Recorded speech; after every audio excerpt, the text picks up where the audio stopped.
South Point is also proud to provide a variety of relaxing amenities for the guests who want to be pampered. Soak up the sun and let your stress melt away in our lagoon-style paradise swimming pool. A relaxing getaway where you can bask in the desert sun and enjoy seasonal food and bar service poolside. And if you really want to escape, come to Spa Costa del Sur.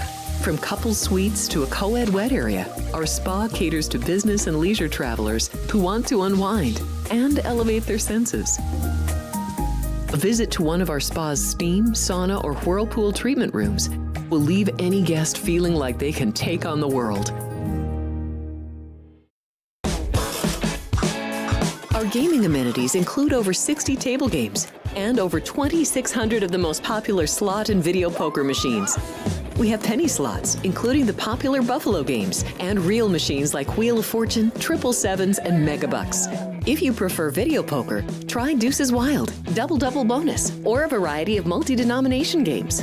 Or try your hand at one of the most popular casino table games in the world, Blackjack. Don't let the game intimidate you. Blackjack, also known as 21, is both easy and fun. And our dealers are always happy to assist. And the best part? Blackjack always pays 3 to 2. Next, check out the roulette tables. Roulette is one of the easiest casino games to learn, and so much fun to play. It's a favorite of both beginners and seasoned players. In addition to blackjack and roulette, our casino pit features over 60 popular table games like Baccarat, Pai Gow Poker, 3-Card Poker, Ultimate Texas Hold'em, and Mississippi Stud. So get out of your room and come join in the fun.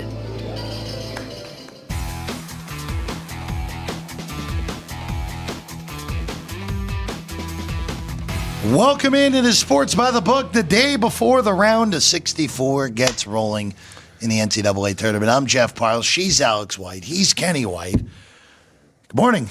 Good morning. Hey, Jeff, we all had a better day than San Diego State did yesterday. Yes, we did. That was even worse than you could have anticipated. The Mountain West now, by the way.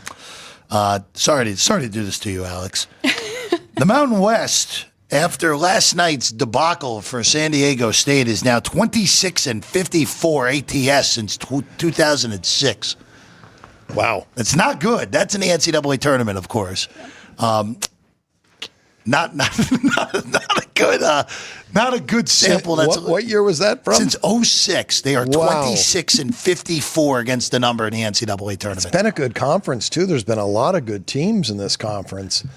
And the problem could be that they don't get to play a lot of good non-conference games, and there's so many weak teams in the conference. Those better conferences are stronger from top to bottom too. It's all good stuff. Alex said this morning what you brought up yesterday about how good the teams are and not thinking the reason why, but Alex said NIL.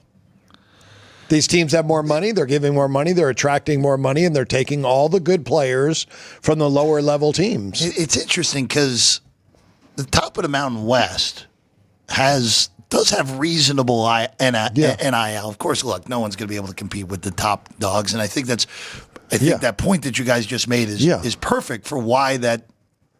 There's a difference now. Just piggybacking. Why is there such a big difference? Yeah, piggybacking on top of, again, we said it yesterday, just 2 hearty years ago, the 15th best team in KenPom at the end of the tournament was Xavier with a rating of 19.95.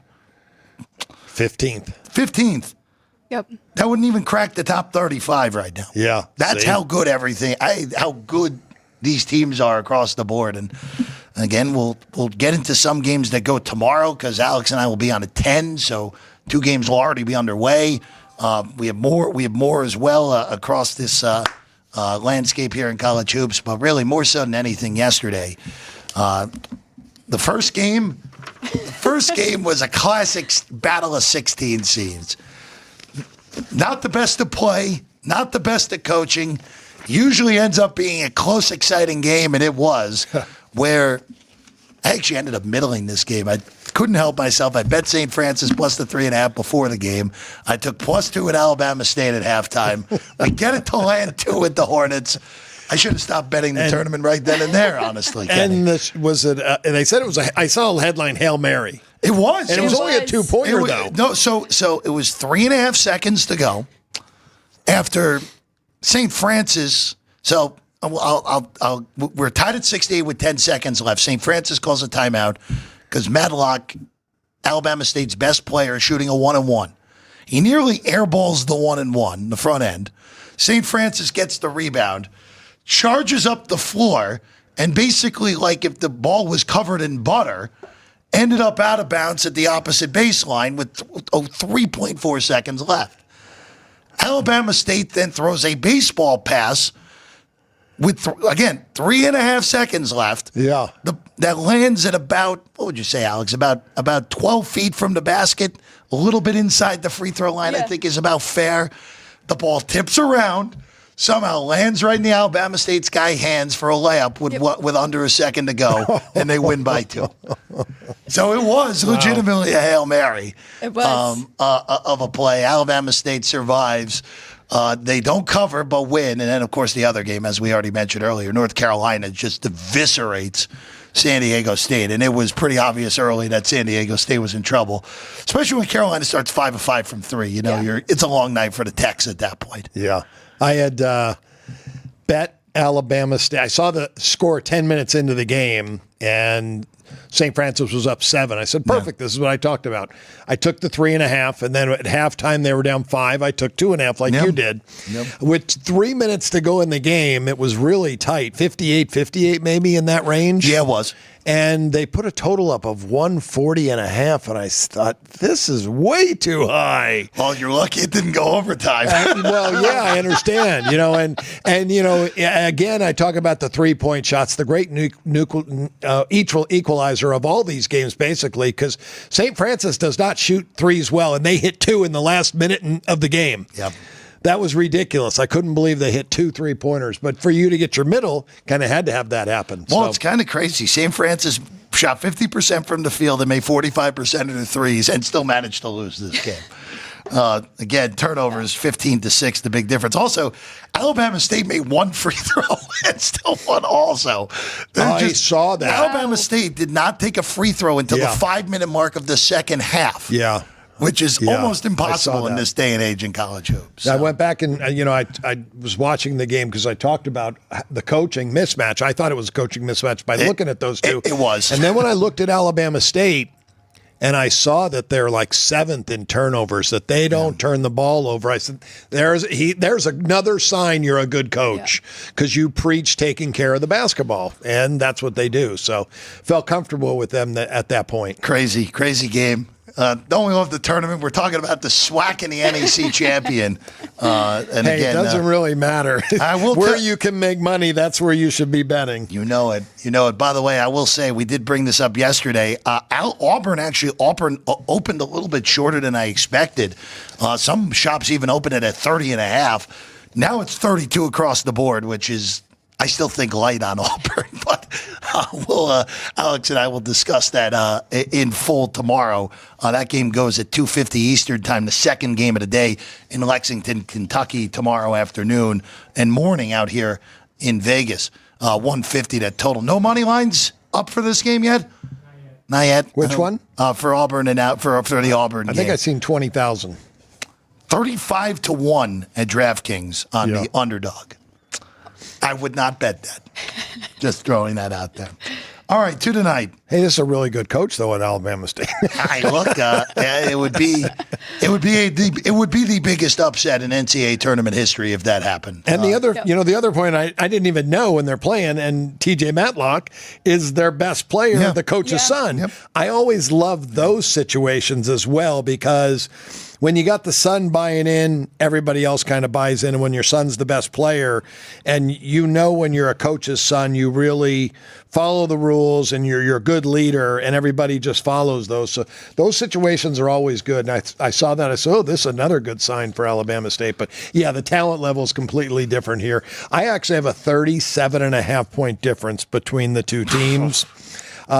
But I take 20% off my favorites because I don't want to be laying these type of prices. Sure. I think it's a kind of a crapshoot at this price. So, by the way, real quick on the other game from last night with Carolina. Carolina actually opened a favorite against Ole Miss, which not overly surprising. Our friend Beeflo actually asking a real question for once. Shout out to Beeflo for that. Do you think North Carolina is getting overvalued in the marketplace?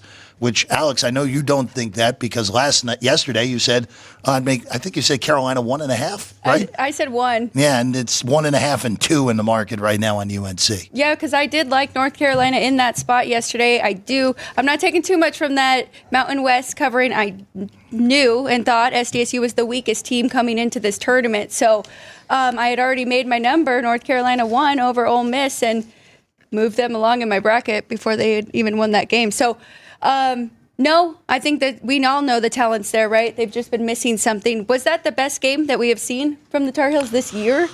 It was the best one they played in a while, even though I will say, and I forget who brought this up yesterday on Twitter, and I apologize to whoever it was.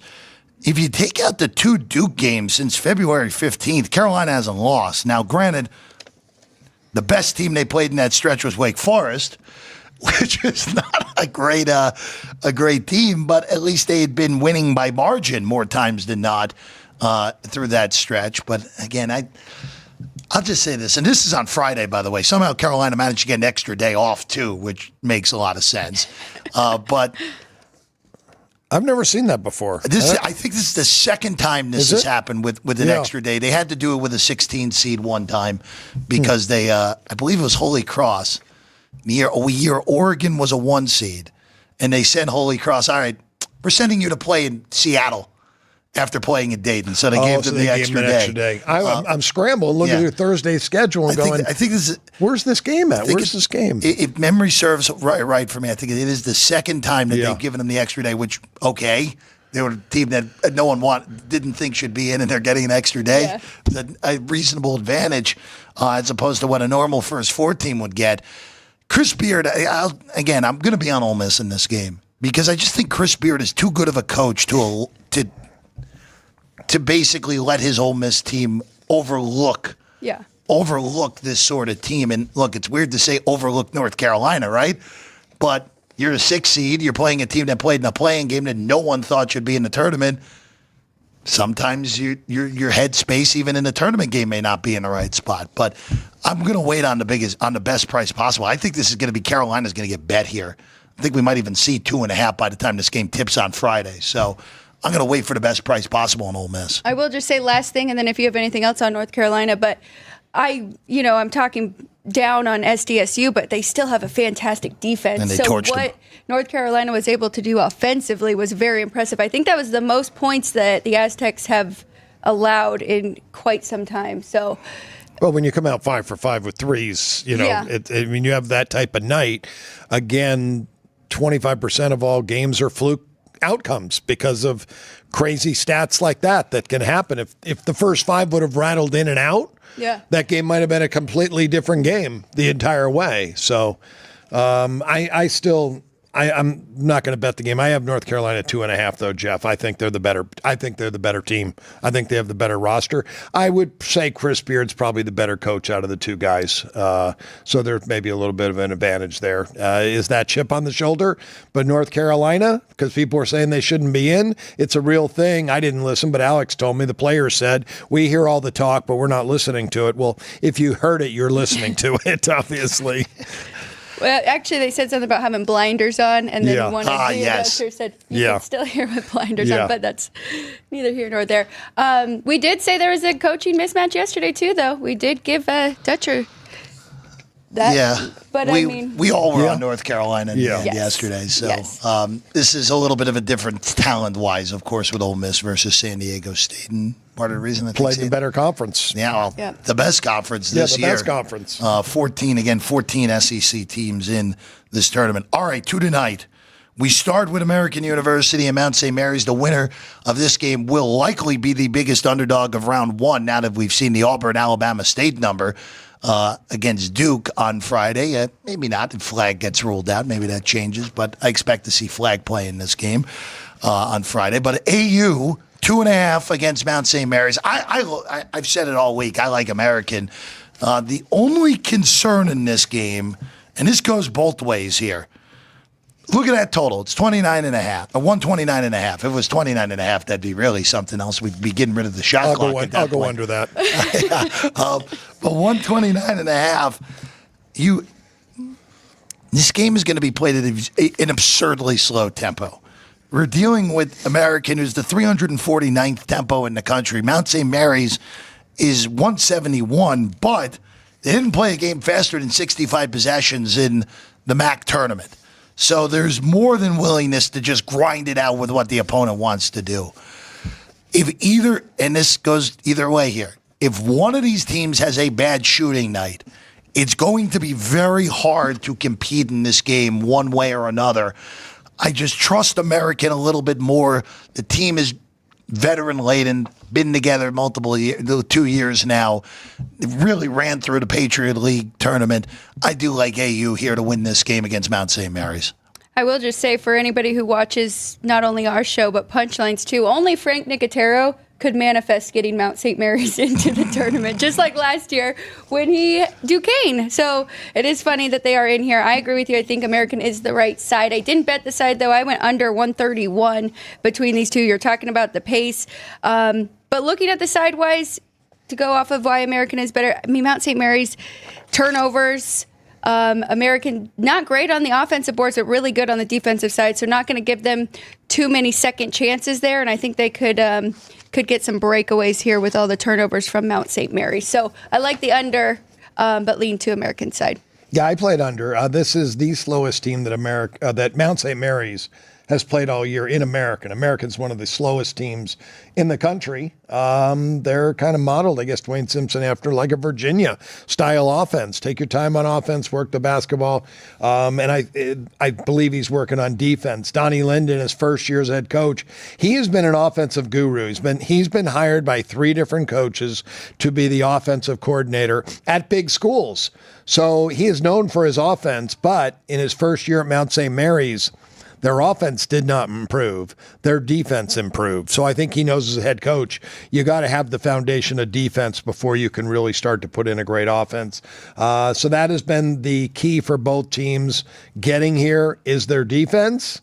And the pace is going to be slow. I just look back at Mount St. Mary's, and the 3 slowest teams that they've played as of late, Marist came 114.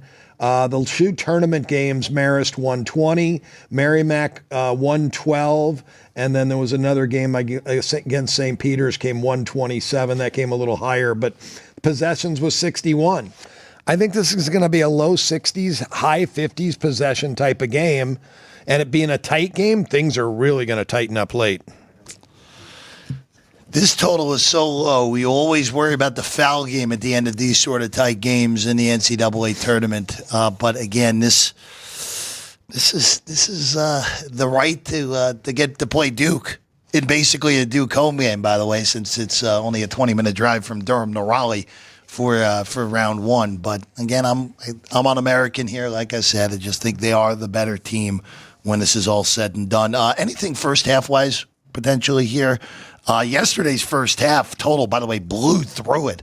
And the game ended, of course, going under by a half a point when it was all said and done, Alex. Well, so I'm under that 131. I did want to ask you if you still liked it here at 129.5 full game, or maybe would you like the first half under more for anybody who hasn't bet it under yet? I don't even recall what number I went under. I was thinking I went under 129.5. I'm not going to look right now, but I'm if it was 129.5, I'm betting. I made it 122.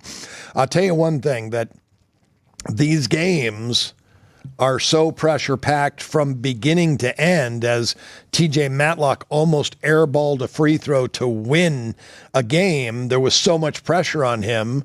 There's that type of pressure that starts these games too. So since 2011, first halves are 258 and 193 to the under, 57% every game.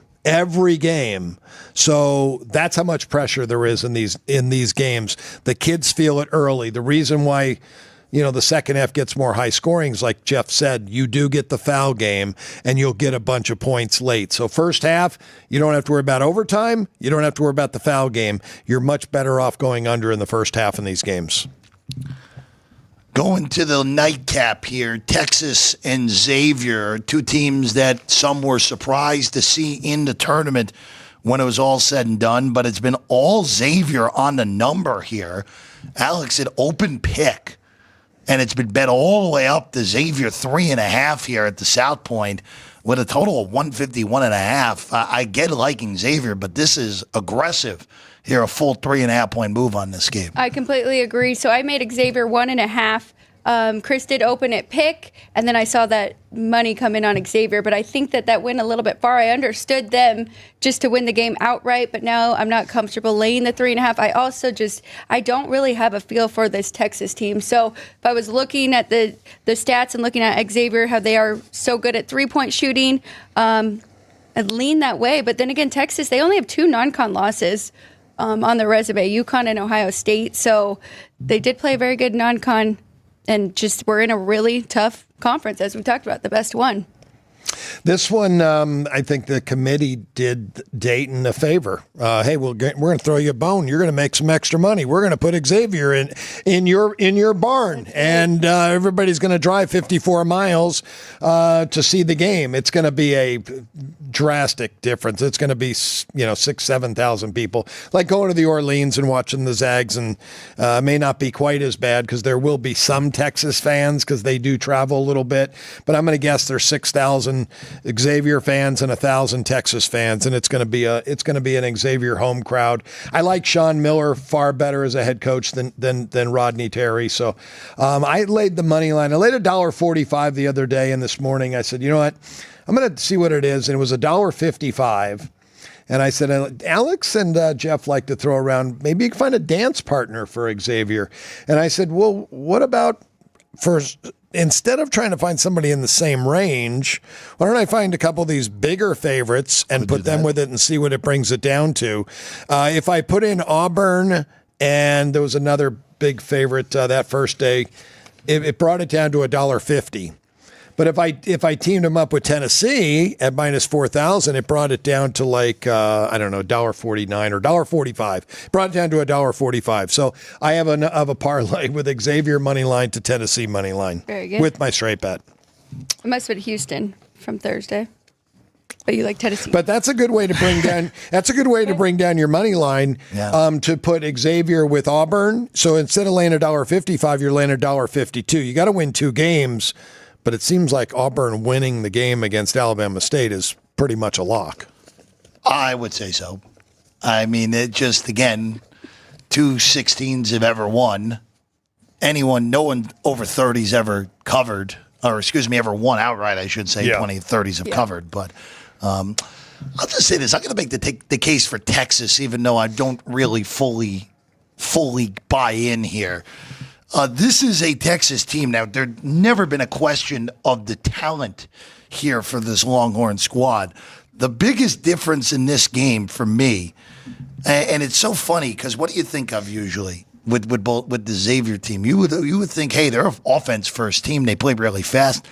Xavier's actually better on defense, which is kind of surprising. Texas is the better offensive team in this game, which I would have guessed it would have been backwards, right. Quite honestly. I would have guessed that Texas was the better defensive team, Xavier was the better offensive team. I don't normally like doing this, but I still favor the team that likes to play slower in these March sort of scenarios. Xavier's 2 full possessions more than Texas. I think that can play as an advantage to Texas. The one big issue that I have in this game for the Horns is there is a distinct coaching advantage for Xavier in this game. Sean Miller is much better than Rodney Terry is. And for Xavier, it almost is like, and you mentioned it, Kenny, like Cincinnati to Dayton, not a far drive at all. That is a pretty easy trip. There will be a lot of people there, Navy there tonight. Yeah. There's a lot of things going on in Austin in general. Maybe flying a midweek to Dayton is something a lot of UT fans don't want to do. Especially where if they win, they're going to go to the next. They'll go to Milwaukee, which is a little bit easier for Austin. Now, some will make the decision that they'll say, I'm going to do both. Or some will say, I'm not going to do this because I don't think this team's that good. And that's true, too. But in the end here, I'm just it's very rare we see two teams in Ken Palm separated by as little as these two teams are separated by. Texas is actually ahead of Xavier in Ken Palm. But the difference is, I don't think I can remember this for a tournament game. Texas is 17.19, Xavier 17.17. Legitimately, two hundredths of a difference, not even tenths, hundreds of a difference on this team in Ken Palm. It looks like his power ratings. Dead even, according to Ken Palm here. And if Ken Palm has a dead even, there is, at least for me, an argument to take the 3.5 with this one to Texas. By the way, I don't care who wins this game. I have them advancing over Illinois. Well, I like either team against the Illini. The 3.5 really is giving them home court, right? Oh, yeah, because Ken Palm doesn't. Is if it's neutral, he doesn't. He has it as neutral, of course. He doesn't calculate anything. Technically, it's Texas winning by a point, but I think if Ken Palm could have this game tying at 75, I think he would based off these ratings. Yeah. Oh no. Yeah. And I always say like my stuff. If you just looked at my power rating, same thing. I wouldn't have a play in the game. I have I still have a 3-point difference. Xavier 3 points better. Myself, I do. And I wouldn't have bet the game. But with me knowing home court, I only gave 4 points home court. I don't know how many people are going to be there for Xavier. I know they're going to have at least 5,000. If 10,000 Xavier fans go to this game, this home court could be, if they're loud and rowdy, and you should watch the game and listen early and see how loud the crowd is and how many people are there rooting for their home team. And I think there'll be a lot because it's, like I said, it's less than an hour drive. If you're an Xavier fan, you're going to this game. No, I agree with that for sure. And we'll see how it plays out. This is the late game tonight in Dayton. All right, let's shift over to the NIT. We'll hit a few games. Again, it's just crazy how all these totals went crazy in the market. And then last night, you watch those games, and I mean, you didn't really have to sweat a lot of these, even though if you got the late numbers on Stanford and Northridge, you played yourself. But there were again, like a lot of these were even over the high numbers were there pretty easily a night ago. Chattanooga, Middle Tennessee, a nice 3 overtime game, which was a lot of fun last night. Alex, real quick on a game that I know you bet earlier, but those numbers are long gone in Philadelphia here today with UAB and St. Joe's. This opened 151.5 at some shops. South Point opened at 154.5. We're all the way to 159 on this game now in Philadelphia for this. It is funny because as I was doing notes yesterday, I saw how many overs and I saw how the games were going. I'm like, these are definitely going to get bet pretty hard tonight. So I did jump in on a few of them. So this is one I went over 155. Really, and just looking at the pace, UAB wants to play fast and very good on the offensive side, especially the boards. They'll get their second chances. So, that was one of my favorite overs. But I do not love it here at 159. And the UAB is a lot like Chattanooga was yesterday. Really good offensive team and plays no defense. So this is one when I looked at my charts, I thought everything's in blue. There's nothing in red that signifies this could be an under. Everything says over, over, over. I did go over lower number. But now it's been bet up so high, there's really no value to jump in on this. I'm looking at my total, though. I might have put a wrong number down on my sheet. I put down 159, but I'm looking at my numbers. I actually made this 166. Whoa. Yeah, I made it much higher than that. So still good on 159. So then. And again, looking at all these numbers here, there's nothing that indicates there's any real. I mean, St. Joe's defense isn't bad. That's about the only thing. But other than that, it's all blue. Pace is going to be there in this game. And yesterday at the NIT games, Jeff, I said to Alex, let's take a look and see what the pace was yesterday. Let's see if it was extremely high. Only 2 of the games had a high pace. The rest of them were almost normal paces. Yeah. It was just that, like I said, let's go have fun. Turnstiles. Let's go have fun and play and shoot the basketball and not worry about defense. And that's what happens in these type of games. Let's go to Samford and George Mason next. Kenny, we know Samford wants to run. We know George Mason does not. But the total for this one, this is just a common theme in this. Some books open 142.5. South Point open 145.5 after the market matured a little bit, and we're up to 149 in this game now with George Mason 7.5 at home against Samford. Yeah, Samford has been a high team for me all year. They're not an over team to the market, though. 18 and 11 to the under this year, but they're one of the fastest teams in the country. They're far better offensively there on the defensive end. The market just happened to catch up to them and bet this team, the total's so high, Samford couldn't get over. This is one of the lower totals that they probably played in a game. Again, we don't really need the pace if these kids aren't going to play defense in these type of games. So I bet it over. My total was much, much higher than what the market was, and I still have a pretty good difference on the over. I do think this is a fascinating matchup in the sense that Samford, really good offense, and George Mason, this will be the 5th best offense that they have faced. They only beat Dayton out of those teams. And then on the flip side, we've got George Mason, who's fantastic on defense. It's the 2nd best defense that Samford will face. First one was Michigan State, which is pretty good. But they hung in there, 83-75. So kind of fascinating, the different styles here. But you're right. I still think that they're going to let them play. And maybe George Mason backs off a little bit defensively and really tries to focus offensively.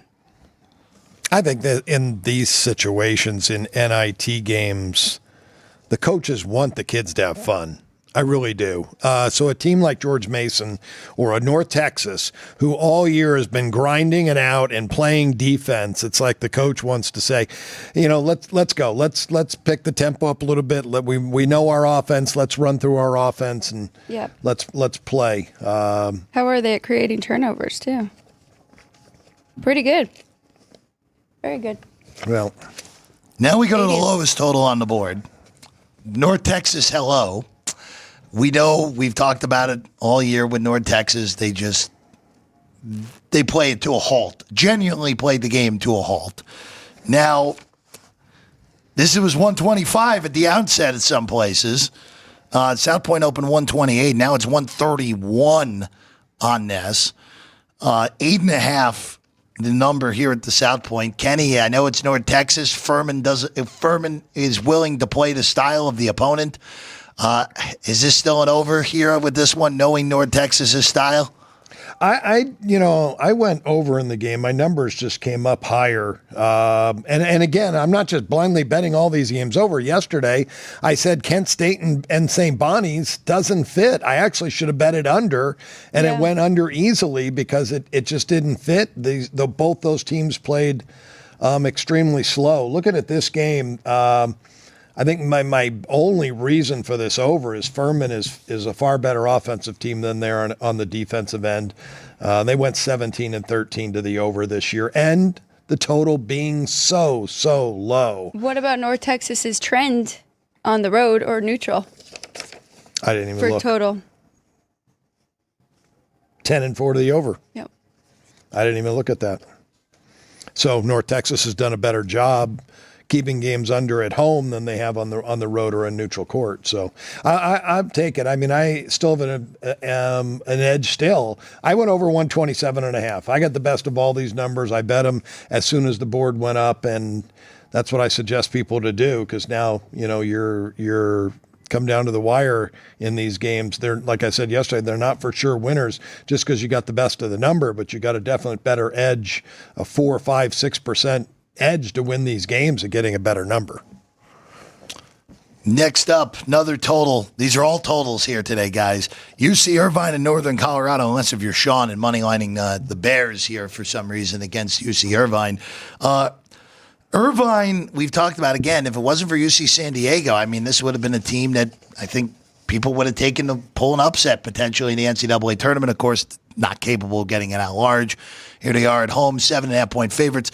Totals up to 152.5. This one is only a 5-point move from some openers, and for here at the South Point, this one has only moved the 1.5. So small move, all things considered, Alex. I will just say in Sean's defense, so this is the best defense that Northern Colorado will go up against, and the next two is Texas Tech and Colorado. So that's just saying a lot about Irvine and the defense that they have. Irvine's real good. But if you look at the metrics of Colorado and Cal Irvine, they are very, very similar with not great offensively, out of the top 100, and very good defensively. They lost that game by 2, so they hung in that one, 90-88. So Northern Colorado, they may come to play. I think they could take their shot here and really try and keep this game close. They're obviously going to try to win it outright. So, I mean, I just think they might be able to hang here with Irvine looking at those metrics. And Colorado ended up being better than we even thought, won 2 games in the tournament. I was trying to look at the sides real quick because Jeff said we're all totals today. And I talked about this yesterday, not knowing the motivation of these teams is everything. And I think I talked about that when we were talking Jacksonville State and Georgia Tech. And it evidently showed up that Georgia Tech could have cared less about playing in the NIT. For Jacksonville State, biggest game of the year playing at Georgia Tech, and they're very well coached. Ray Harper does a great job. So if you go back and look through each game and you try to find the best coaches and the smaller teams and the motivation, I think you're going to pick more winners than losers. Now, if you just looked at the 6 contests yesterday that had a spread of 2.5 or more, they were 3-3. The favorites were 3-3. So you can't just pick a dog because you think the dogs are going to cover and they're more motivated. So just pick good coaches that you think could win games. Well, it was funny, too. Oklahoma State, we did like that side, that favorite. I think they won by 10, so depending on what number you got. But you brought up it was his first year trying to have the team bought in. Yep. Yeah, so that happens too. Yeah. Yeah, Steve Lutz, of course, the first-year coach at Oklahoma State. All right, one last one in the NIT. We go to San Jose State and Loyola. A little surprised San Jose State actually was able to host a game here. 141.5 total now. This is also not a huge mover on the total in comparison to other games. Only moved up a point. Loyola, the better team on the road, favored by 3.5 in this one, Kenny. Yeah, I made them 4.5, and the total 146.5. I went over 139.5. A little better than what the market is right now. I really like Tim Miles as head coach. Not sure about Drew Valentine, where he's at, if he's a guy that can get the job done. That's going to be an excellent coach. Miles was 21-9 ATS this year. So my number being higher, I'm not betting the side, but I do like the total, and I still like it over at 141.5. 141.5. Again, the nightcap in the NIT tonight. All right. Before we hit a quick break, of course, the most massive madness party in Vegas gets underway tomorrow. Doors open at 8 a.m., and I would suggest you get there a little bit before that to claim the seat you want. First come, first serve. Free parking as always, free entry. Great beer prices, great drink prices, great food prices. Plenty of betting stations, so you don't have to go up and down. Just go up there. Chris actually said they take more action at those betting stations than they do behind us on the first 3 days of the tournament. So get up there. There's going to be kiosks as well, so you have plenty of opportunities to get your bets in across the board, and you might see some of us up there tomorrow. So get going. Most massive madness party in Vegas starting tomorrow, Thursday, Friday, Saturday. Doors open at 8 in the morning here in Las Vegas. All right, we'll take a quick break. More to come. Sports by the Book here at the South Point Studio. We have 11 amazing restaurants featuring a wide variety for every price range and appetite. South Point's Garden Buffet has something for everyone at unbeatable prices. Or, if hunger strikes in the middle of the night, join us at Coronado Cafe. The American menu offers breakfast, lunch, or dinner 24 hours a day, plus a Chinese kitchen for authentic Chinese dishes from 11 a.m. to 11 p.m. From steak and eggs to wonton soup, it's fast and friendly service 24/7. When you need a quick pick-me-up, you can find it at our state-of-the-art Starbucks just inside the main South Point entrance. Order ahead with the Starbucks app for easy mobile order pickups. Or enjoy your favorites in the relaxing dining area anytime, day or night. If you love Mexican food, Baja Miguel's has all of your south of the border favorites. There are dozens of classics to choose from, like fajitas, ceviche, chimichangas, tacos, and more. And for spirit lovers, Baja's colorful non-smoking tequila bar is right outside.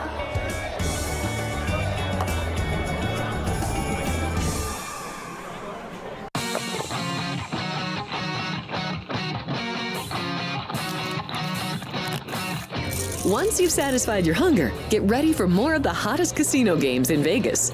Our 24-hour, 30-table non-smoking poker room proudly hosts all the most popular poker games with a variety of betting limits. Visit the poker room for a schedule of daily tournaments. Whether you're going to hold 'em or fold 'em, the best place for poker is at South Point Casino. You'll notice that our craps tables are usually the loudest in the casino. If you've never played, join one of our free craps lessons to find out what makes this game so exciting. Check with the craps dealer for schedules and give it a roll. Bingo is also an exciting way to spend your time. We offer 7 sessions of bingo every day. And each session includes a cash ball jackpot, 12 bingo games, a progressive double action game, and a $10,000 bonus coverall. Electronic units are available. If you haven't played bingo with us, give it a try today. Guests can also get in on the action at our one-of-a-kind race and sports books, 2 separate rooms designed to maximize your experience and comfort. Our sports book, with over 400 seats, puts you right in the middle of the action, 24 hours a day. The friendly ticket writers are happy to help, and it's conveniently located next to the famous Del Mar Deli, where you'll find supersized portions of delicious deli items like roast beef, pastrami, and Reuben sandwiches, or soups, salads, and pizza, plus spectacular desserts fit for a king. And right next door is the race book, over 150 seats, each with its own TV screen. There are 16 interactive player terminals, so you can bet right from your seat.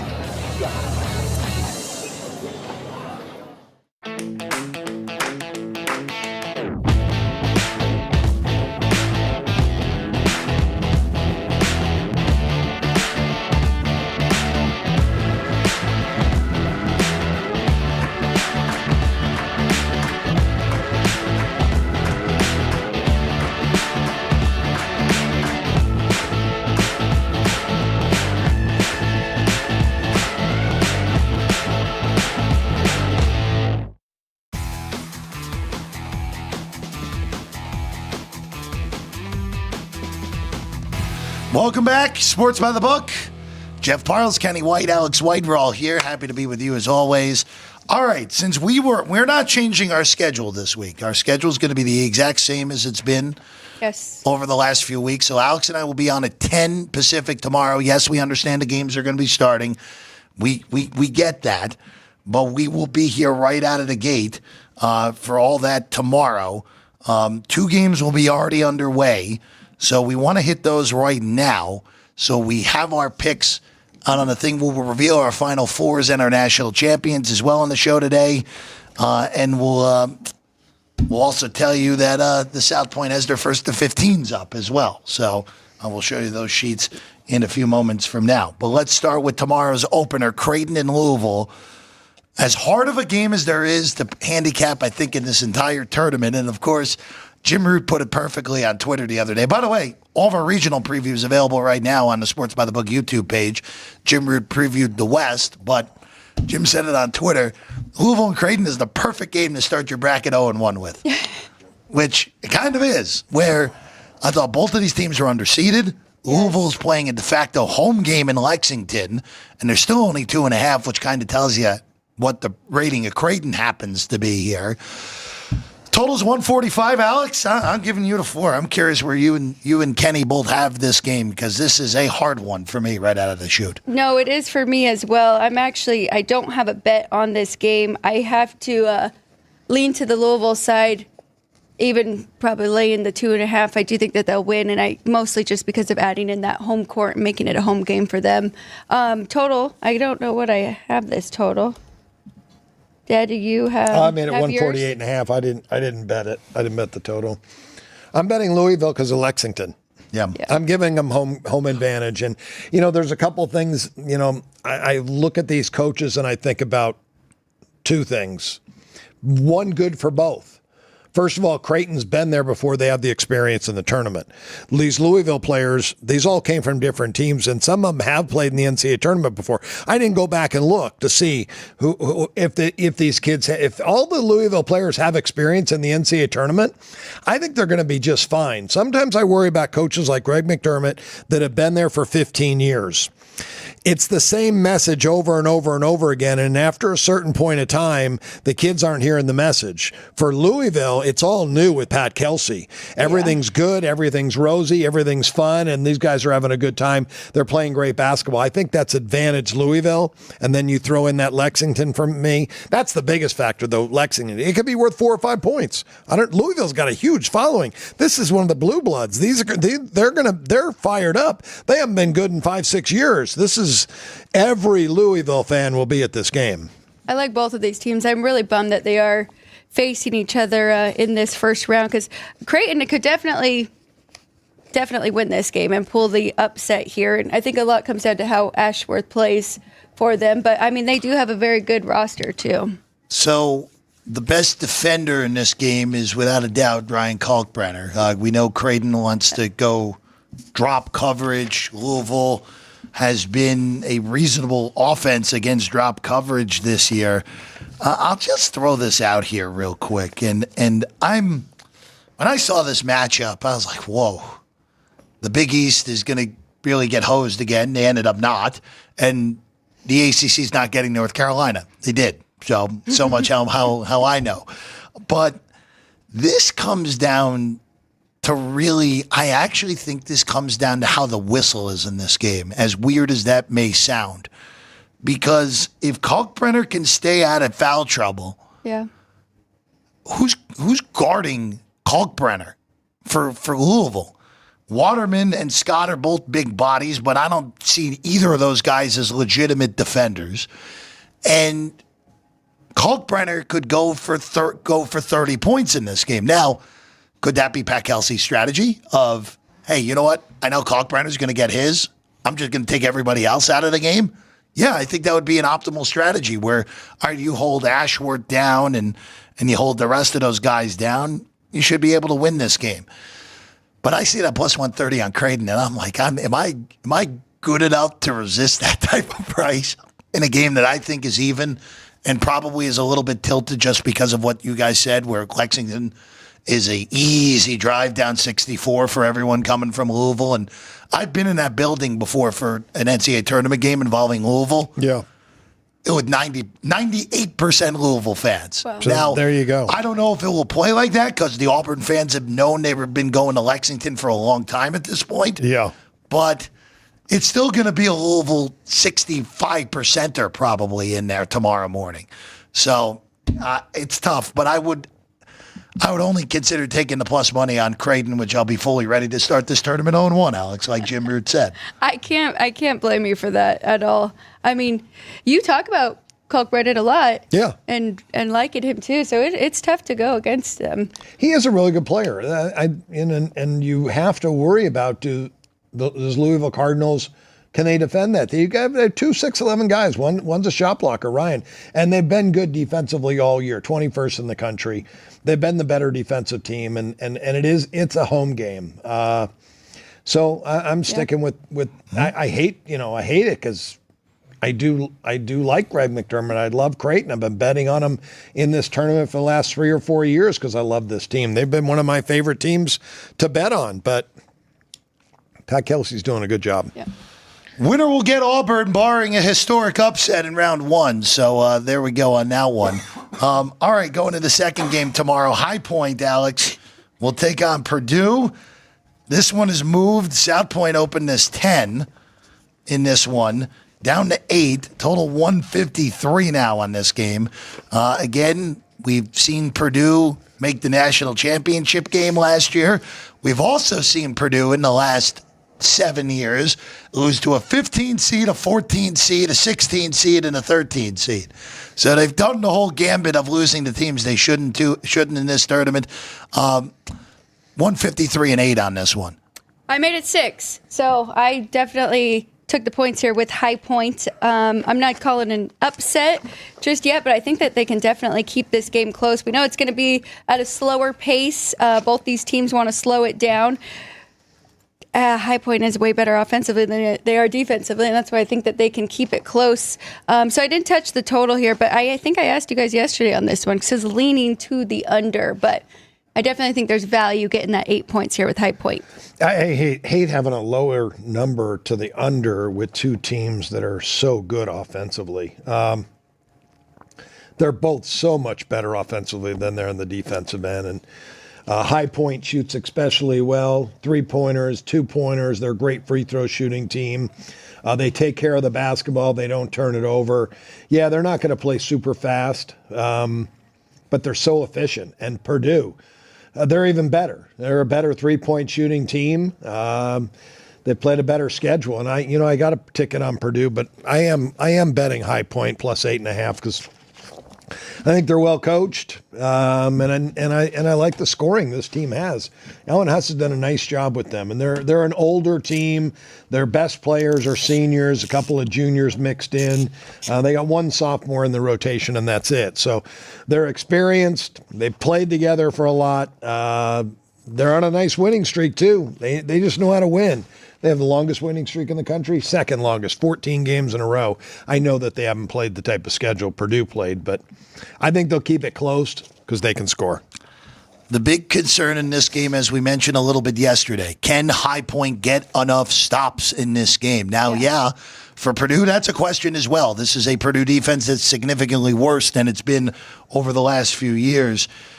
But when it's all said and done here, this High Point offense is really high end. They're veteran laden. They're well coached, as you mentioned with Alan Huss. I like High Point plus the points, and I even like High Point with the outright upset here, a little bit of a sprinkle on the money line. This is a year, and this will be a common theme as we go through these games tomorrow, Alex. I have 3 13 seeds winning outright in round one. 3 of them, which is a big, significant collection, and it's not like they're not big underdogs. I mean, one of them I have is a huge underdog, looking at you, John Gross.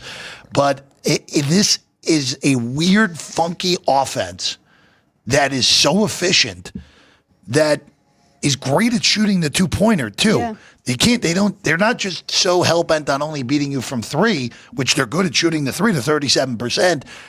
They're 58% from 2 this year. That's ridiculous. They've been absurdly good from 2-point range. So, highly efficient team, good from everywhere. It's a tough matchup. Is Purdue capable of beating them? Of course. And also, too, in the past, Purdue's had a monster guy in the middle. Yeah. As good as Trey Kopman-Wren is, he's only 6'8". He's not that big. Jocelyn Bodo is 7 feet tall for High Point. As long as he stays out of foul trouble, he should be able to handle inside. I think this is the potential for a massive upset. And by the way, these 5-12 pods, they could get real wonky real quickly because all the 12 seeds, even though I only have one advancing, all the 12 seeds are live this year. All of them are live and right potentially for an upset. Looking at this High Point team and their history, Tubby Smith was the head coach for 4 years there. So first of all, I know one thing. When he got the job, he definitely upgraded the talent level, but he didn't do a good job of coaching it. No, and then his son Gigi took over for 1 year. He didn't either, but I suspect the talent level was better. For some reason, Alan Huss knows how to coach and knows how to coach offense because it's no fluke they're good this year. They were great last year. They were 36 in the country last year. Now they're 25th this year. Same guys. This group knows how to score the basketball, and they're going to be in this game down to the wire, and I don't like it my totals lower. Hopefully, as I said before, first halves go under 57% of the time. I'm probably going to look to go over in the second half. This game resembles a game with 2 minutes of fouls, 3-pointers, and a 30-point 2-minute, period there at the end of the first half. So I'm going to bet that second half over. We will cover all the other games tomorrow. We will cover one right now because Dean asked about Mizzou and Drake. I said this on the West Regional preview the other day, and the market's kind of telling you as well, I think. I thought this was going to be a one-way traffic on Drake, and his number was going to dip. This number hasn't moved at the South Point since Sunday. It's been stuck on 6.5. It's even moved to 7 in some other spots. I think the market's kind of telling you what's going on here in this game. Is Drake capable of winning this game? Absolutely. Slowest pace. By the way, Jim Root turned us on to this the other day. They were the slowest pace in the country over the last 10 years. Forget this year. They were the slowest offensive pace in the country the last 10 years. And, yeah, could that cause Mizzou some issues? Sure. I just think there's a monster talent gap. And if Mizzou shows up and doesn't get flustered by the slow tempo, they'll win this game. Don't love laying 6.5 or 7. But if this goes the other way, I would lay it if it gets south to 6. A lot of great points. Really, when you're handicapping. Drake has the better defense. And surprising, looking at Ben McCollum, he must have been an assistant on the staff. This is his first year, and he's continued. He's probably real quick slower pace. Real quick on McCollum. Yeah. McCollum was at Northwest Missouri State and won multiple championships, took the leap from D2, and is doing this right away with basically all his whole roster from D2 Northwest Missouri State a year ago, amazingly enough. So the guy can really coach. He knows how to coach basketball. So there's another game. Maybe Missouri. Maybe Drake is deer in the headlights early. Missouri gets out 10-2, and now we can take 10 or something with Drake because we know they're going to get back in the game because they got the better coach. Yeah, well, Missouri wants to play fast, especially offensively. So, it's going to be tough to really slow them down like they want to. I forget Jeff's from Missouri, so he knows about this. What do you think about Dennis Gates? Look, obviously last year was a train wreck. Also, Missouri alum, did not grow up in Missouri, even with my 7 great years in the state. Was not in college for 7 years. Thank you very much. I don't mind the 7-year plan. Yeah, he didn't even play.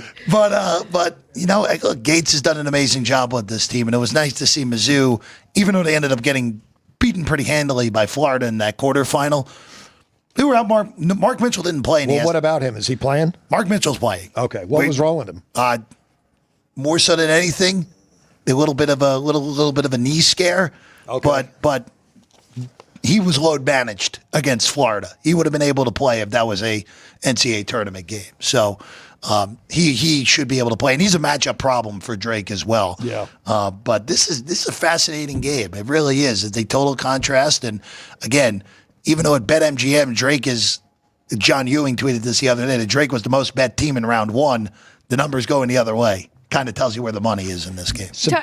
Go ahead, Alex. I just have a question because you said McCollum, he brought over his players from D2. Yes. But last year, Drake was the darling that everybody wanted, and that was Darian. So that was DeVries, who's now 2 stops later because he got the Indiana job yesterday. Remember, Drake? I saw that. So Drake, with a totally different team, was in the NCAA tournament the last 2 years. And if you remember the last 2 years, they had a 7-point lead on Miami with 5 minutes to go, blew the game outright, and then last year had a lead late in the NCAA tournament as a 10 seed a year ago against Wazoo, and Wazoo came back and beat them. So I know there will be people who will be like, oh, Drake will get up and choke. No, it's a totally different team and totally different coaching staff. So I think if Drake can play from ahead in this game, it might be tough on Missouri. But if it's like Kenny said, hey, if it's 10-2, Drake, even though they were built to come back against Missouri Valley teams, not sure if they're built to come back against Missouri in this one. So we'll see how that plays. This is amazing looking at the Drake metrics. Yeah. That they are going to slow it down.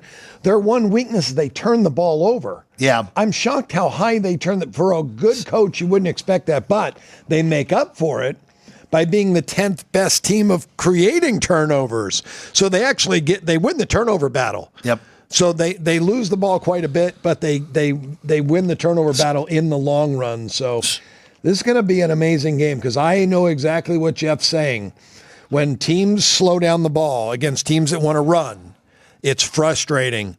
When you want to run and your game is all offense and you can't, you get frustrated into forcing bad shots because you're not getting enough of them. So you force bad shots, and it just snowballs. Real quick, I just want to bring this up. Most similar opponent is for Drake of Missouri is Vanderbilt. Drake won 81-70 and turned it over 20 times. So a lot going on there. All right, let's go to our picks for what we got in this bracket here. Actually, real quick, Flo actually asked about the Kenny. What are your thoughts on the total in St. John's and Omaha? Real quick. before we I get bet it into our over. picks. Over. Yeah, St. John's loves to run. I think they get out to a big lead. Obviously, the 20-point favorite. They're going to have the lead, and Rick Pitino's team can score. The only thing that keeps it under is that St. John's defense and how good it's been. But Omaha is far better offensively than they're in the defensive end. So I think the defense, once you're up 15 to 20 points, lets up a little bit, and Omaha can score, and they're going to give up. I think St. John's can break 90 in this game. Really quick before we finish that Missouri-Drake, you made Missouri much higher than I did. I made them 9.5. That's why you said you wanted to get a better number. Yeah, like Jeff said, there's definitely a difference in talent here, but he's turned me on to this coach, Ben McCollum, coming from Northwestern State and winning multiple titles. I love these type of coaches. Bo Ryan was my favorite coach at Wisconsin. He came from Wisconsin Whitewater, where he won like 8 titles, and it happens in football too. You see these guys that dominate at Division I and II. The North Dakota State bandwagon of coaches that came out of there that won titles have been very successful at the next level. And this is another one of those coaches that, man, he lost everybody and went 27-3, and he's going to slow this thing down to a crawl. He wants this game to be 62-60. Yep. And that's the way he wants this game played, and he's going to get it. He's going to get it that way because that's what they do. One last note on McCollum. McCollum at Northwest Missouri State was 395-91. That's a win percentage of 813. He won 4 national championships there. Yeah. So, I mean, and there's a reason his name was in for the Indiana job, NC State, and Iowa. He's from Iowa. He's from Iowa. Obviously, Drake is in Iowa as well. But, boy, if you're the Hawkeyes, I don't know how you can let that pass if you have the opportunity there. The shame of it with his style of play, it's not very attractive. So when you know that's people want to see, this is the running Rebels in Vegas. People don't want to go to a game and slow down. But you know what? In the end, winning is the most important thing. Correct. This guy knows how to win basketball games. So let's get to our official picks. We'll have the whiteboards in a few moments, but our official bracket, Final Fours and national champions, or national champion. Well, we're not giving out participation trophies here, guys. But I'll start. I'll just be quick because the theme here for this is chalk, chalk, chalk. My final 8, I have 4 1s, 3 2s, and 1 3. Chalk. I think this is a chalky tournament because of what we said yesterday, where these teams at the top are just so good as the teams in the middle are. These teams at the top are so dominant this go around. Out of the South, I have Michigan State. Out of the West, I have Florida. Out of the East, I have Alabama. Out of the Midwest, Houston. I have Houston beating Alabama, getting revenge for that game here in Vegas back in November. I have Florida over Michigan State. I think the Florida talent's just too much. But in the end, it's finally Kelvin Sampson's time. This is the best offensive team he's had down there. They are obviously great on defense. If they get by that round 2 game against Gonzaga, which will be super, super tricky, I like them to coast to the Final Four. They'll have a hard game in the semi. They'll have a hard game in the final, but they beat Florida, and the Cougars finally bust through and win that title. I'll go next. I'll go a little bit deeper since we didn't do a special like Jeff did where you can find his and some of his upsets, but I'll go with the Elite 8. So starting from the South region, I have Auburn and Michigan State, so chalk 1 and 2 up there. And then right below that, West region, I have Florida and Texas Tech. I have Tech actually beating St. John's, just more of an offense thing for me and with those two. Going to the East, I do have Duke and Bama 1 and 2 up there. I have BYU beating Wisconsin, though, playing Bama, so I could see maybe that upset and BYU sneaking in there as well. Houston, and then here's my big upset. I actually have UCLA, and I have Tennessee being upset by UCLA, and UCLA making it into the Elite 8 to where it's a pretty easy round for Houston to get in. So going to my Final Four here, I do have Michigan State beating Auburn. I just think this is Tom Izzo's best team, and I think they're playing very good right now. Then I have Florida beating Texas Tech. Going back up to the right corner East, I do have Bama beating Duke as well. I am just worried about an ankle injury with Cooper Flagg, and it could show up later here. And if Bama gets hot, we know that they can make it to the Final Four. And then I have Houston, of course, beating UCLA. And then in the in the championship game, I actually have Houston and Michigan State. So I went more with defense and no SEC team making it into my championship and Houston winning over Michigan State.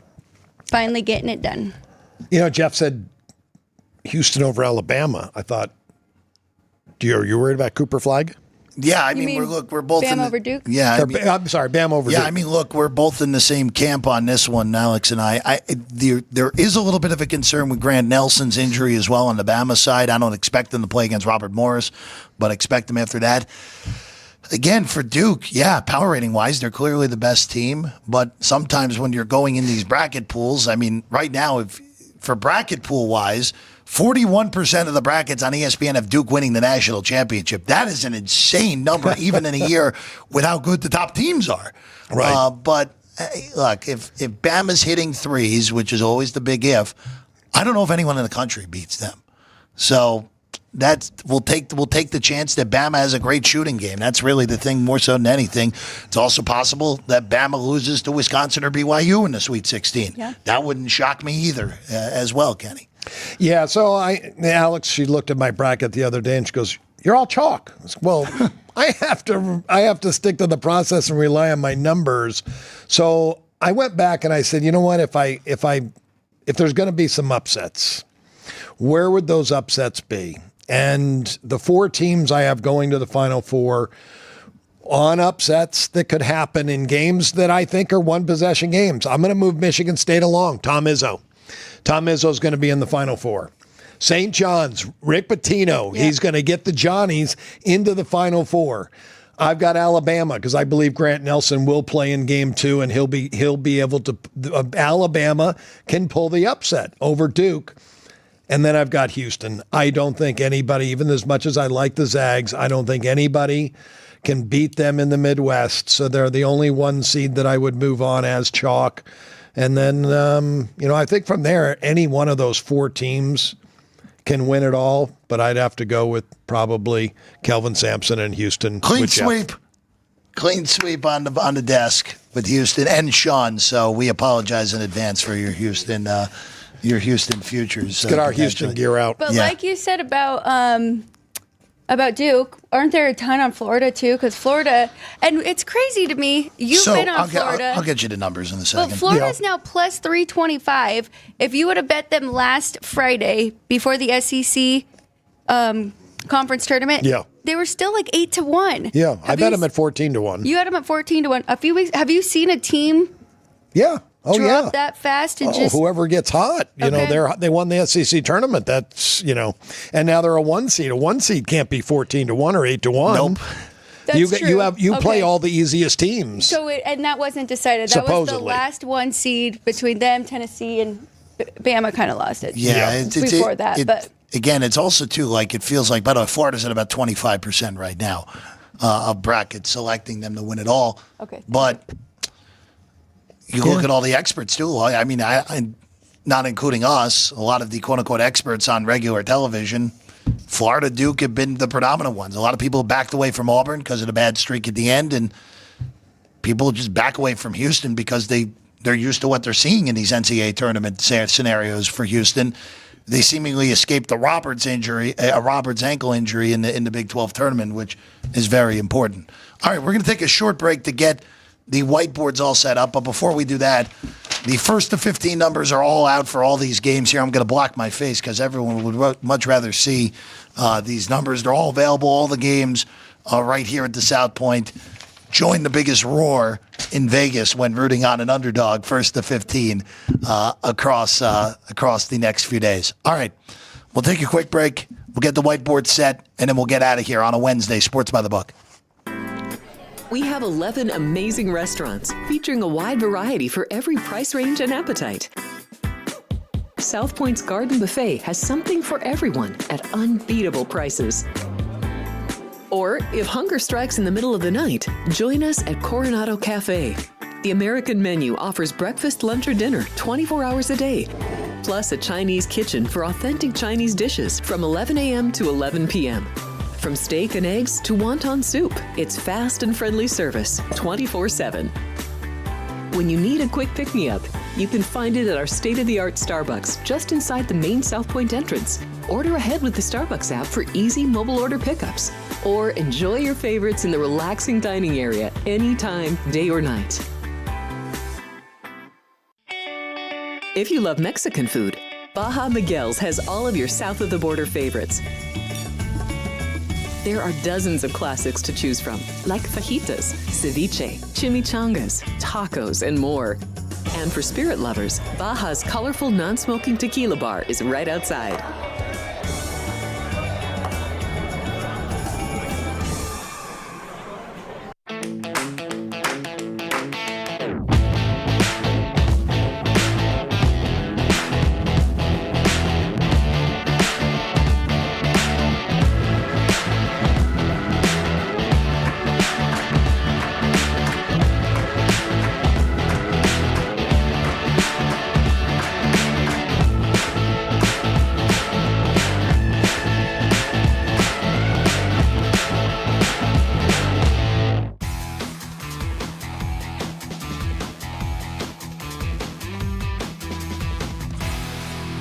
The whiteboards are getting popped up here on a Wednesday morning here at the South Point studio. I'm Jeff Parles. She's Alex White. Kenny White on the far side of the desk. And Ryan, you can roll the fun little graphic for the whiteboards here as we get ready for the big dance. Games will be underway in less than 24 hours from now. Kenny, we start with you, though, tonight with first four at NIT and then one of the early games tomorrow. Yeah, I'm going to 3 games that I like the best. Xavier, I'm going to lay the points. I feel it's going to be a home game for the team, and I think they're the better team. UAB St. Joe's, this game's going to be fun to watch. Up-tempo, 2 really good offensive teams. And then Louisville, I'm playing them as a home game as well. Playing in Lexington, they should get a great crowd. So Pat Kelsey, let him get a win. I think he was the coach of the year. Yeah, I think we're all in agreement with that. Okay, so I have 4 today, which are all for Friday, I believe. I'm sorry. Well, the first one's tomorrow, though. First one is tomorrow, and then I have 3 for Friday. I do like that over as well for tonight. But High Point taking the points, 8 or 8.5 against Purdue. Here's a total to jump in now in case it moves up. Georgia and Gonzaga over 151.5. Gonzaga is definitely going to control that pace, and they want to run, and Georgia is willing to run with some teams there. New Mexico +4 against Marquette. I think they can keep it close, and I also think that there is some advantage there with Patino coaching New Mexico. St. Mary's and Vanderbilt under 136. I got under 136.5, so I wanted to give that one out now in case that continues to move down. I'm on High Point tomorrow. That's the only thing I'll say for going into tomorrow. I'm with Alex. 8. If you can find 8.5, I would snatch it right now because I don't think it will be there for much longer. Even saw some 7.5 now in the market, so it's been aggressive on High Point against Purdue. And in that first game, I'll probably money line Creighton and be ready to be 0-1 in the tournament. Bet it for a half unit. See how it goes. And I'm on American University tonight. Don't forget that. That's right. On AU tonight, laying 2.5. I got you, B-Flow. Don't worry on that. All right. Kenny, yes. Alex, good luck. Thanks, guys. Have a great weekend. Yes. Kenny, we'll see you again on Sunday. Alex, we'll see you tomorrow. We'll be here on the show. Alex and I will be on at 10. Yes, the games will be going, but we'll give you in-game updates on the 2 that are started. The 14 that are coming, we'll preview them all. And we'll do that Thursday and Friday and Saturday and Sunday, even though Saturday and Sunday will be on both before all those games on the weekends here. So good luck. Yes. Get some winners here tonight. Overs in the NIT. Let's see if we can get some more of those. Get some more. Today. Jerry, Sean, Ryan, thank you as always. I'm Jeff Parles. We'll see you again tomorrow right here at 10 a.m. Sports by the Book, South Point Studio.